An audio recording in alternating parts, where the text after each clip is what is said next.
Okay, so now that we have a deeper dive into the understanding or the differences between intention, goal, and desire, now we need to clarify what you desire to achieve, what you intend to create, and who you desire to become at the end of this year. So it's one thing to implement a practice of cultivating self-love.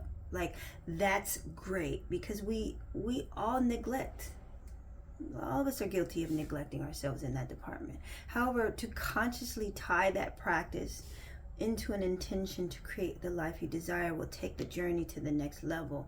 Therefore, you can meditate, or you can take a spiritual bath, or you can go get your nails done, or you can take yourself on a date, or you can go to a museum, or you can sit in nature near an ocean. All of that is great. It's self-soothing, and it gives you a sense of love for yourself. You create that for yourself.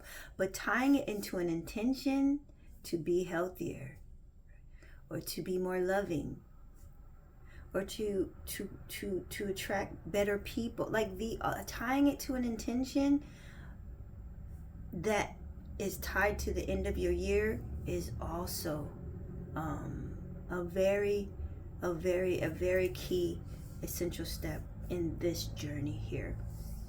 So as you delve deeper into the journey up approach, the key point is to remember that how you do one thing is how you do everything. So developing a practice, right, if it's tied to an intention or a desire or a goal, then it's more likely, 9 times out of 10, you're more likely to complete your goal than give up halfway, because you have nothing tied to it. So that's a key thing to understand. So how you do everything, like if you give up on this practice, you're probably giving up in other areas of your life. So if you stay true to your intention and you live out that intention, it will begin to bleed into everything else that you do. So self-love and your intention for what you want to create for the end of your year will show up in your life. It'll show up in your decisions. It'll show up in your conversations. It'll show up in the people that you interact with or don't interact with. So it's a very key thing to remember. How you do one thing is how you do everything, even if you're not aware of it. I promise you, if you don't answer calls when your friends call, you don't call them back, you're probably neglecting yourself somewhere else. You're probably doing the same thing to people at your job. Look for that. Look for that. So this statement suggests that if you're passionate about about what you do, rather than just looking for money as a goal, for example, then but if you have your intention tied to it, then it makes you more optimistic about and able to solve problems more effectively, because you'll stick with it. You won't just give up at any impediment or any roadblock or any challenge.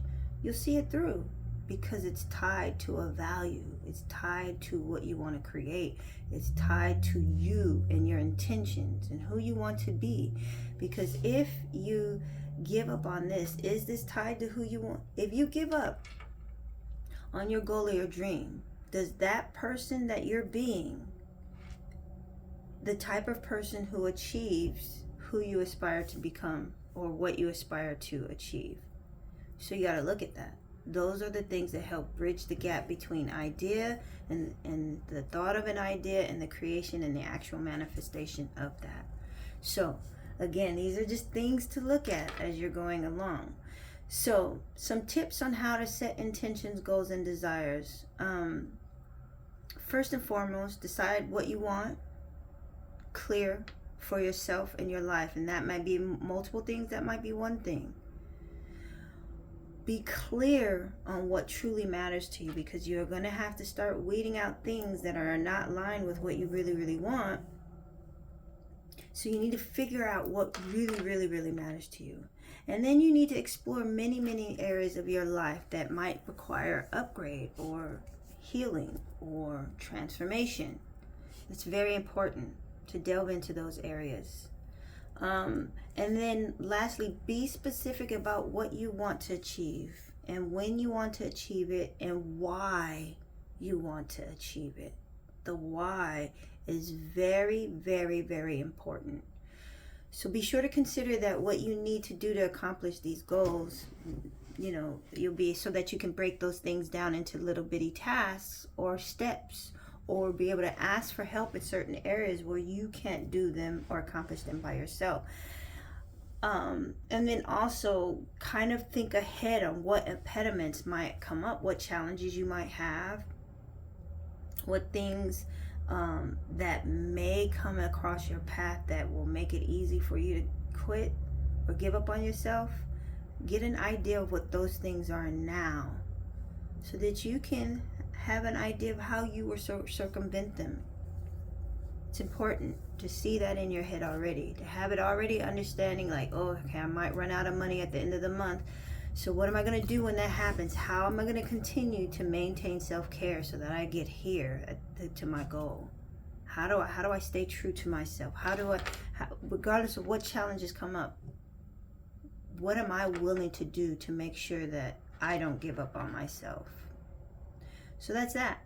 Right, so let me give you some samples on like how to write an intention, how to write a goal statement, and how to write a desire statement. And then I'm going to leave you to kind of read through the prompts that are below and then use your own journal to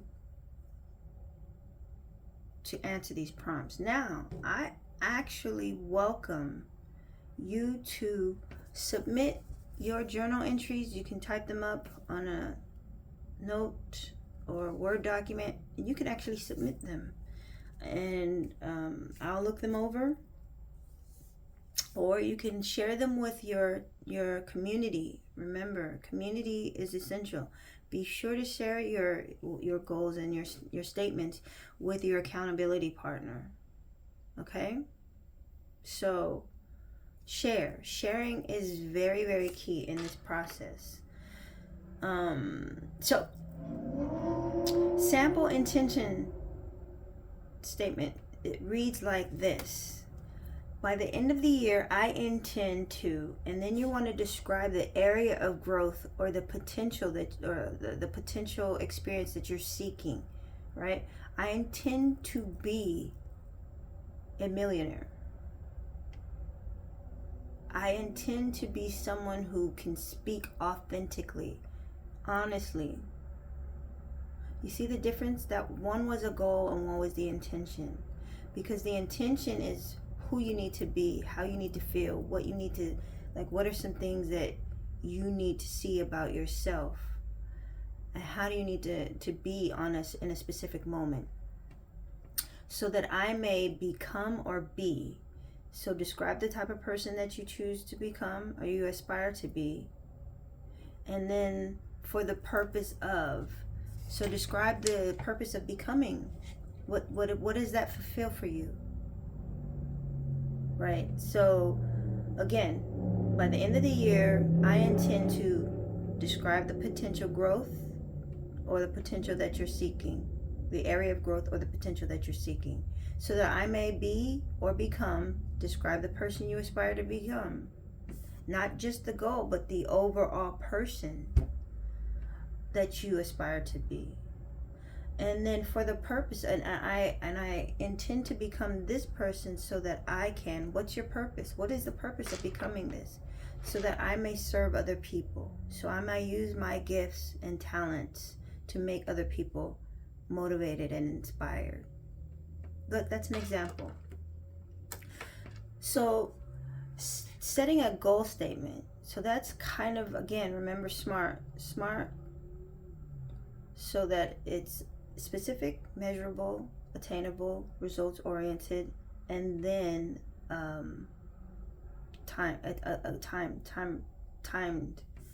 So my goal is to, and then a quantifiable object, like an object or experience. What's your goal in a year's time? So that's your time, that's your measure. I will accomplish this goal by. How will you accomplish this? right? That's getting to the specificity of your goal, how you'll get there, what are the steps you're going to take. And then accomplishing this goal will result in, if I do X, Y, Z, if I save this amount of money by doing this throughout each month, by putting away $100 each month, I will have bought a house, right? So that's the result. So accomplishing this goal will result in results or the benefits that roll up to your intention, right? So all of this has to be tied together.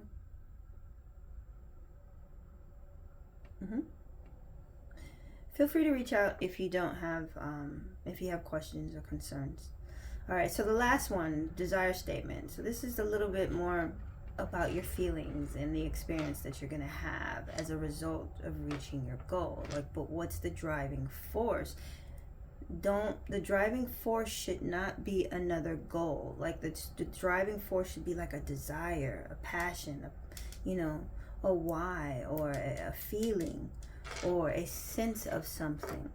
So following through with my intentions and achieving my goals describe the preferred experience, which aligns with my desire to have, list what you value most in life, and then which makes me feel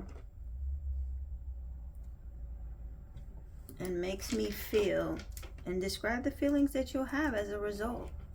A proud parent, proud, healthy, vibrant, light, loving, full, right? That's a desire. So anyhow, hopefully that clarifies how you'll go about writing your intentions, your intention statements, your goal statements, and your desire statements. For the last thing I'd like to do is talk about your assignment. So what I'd like you to do is carve out some time, preferably no less than an hour, to really dive deep, like deep dive into your intentions and your goals and desires. Now, you can have one, you can have 50, but for the sake of this, and remember this is for the year, but for the sake of not running into overwhelm, if you come up with 50, that's fine, but we want to make sure that, remember, they're smart, they're attainable, your goals at least. Your intentions, I don't want to limit you in any kind of way. Just go ahead and write. Like, that's right. And if you have any questions, if anything feels too overwhelming, reach out to your accountability partner, talk through them, and then highlight which ones are the most, they're most important. They matter most to you. And then you start with those, okay? All right, so you want to carve out some time, really dive deep into your desires, your goals, and your intention that you set for the year. And I'd like to highlight that for to the degree that you're willing to invest in yourself, whether it's taking this time and you only give yourself 5 minutes versus an hour, versus even a day or 2 days or a week. But for the sake of this journey, you don't want to take a week. You want to really start to get into your 28 days.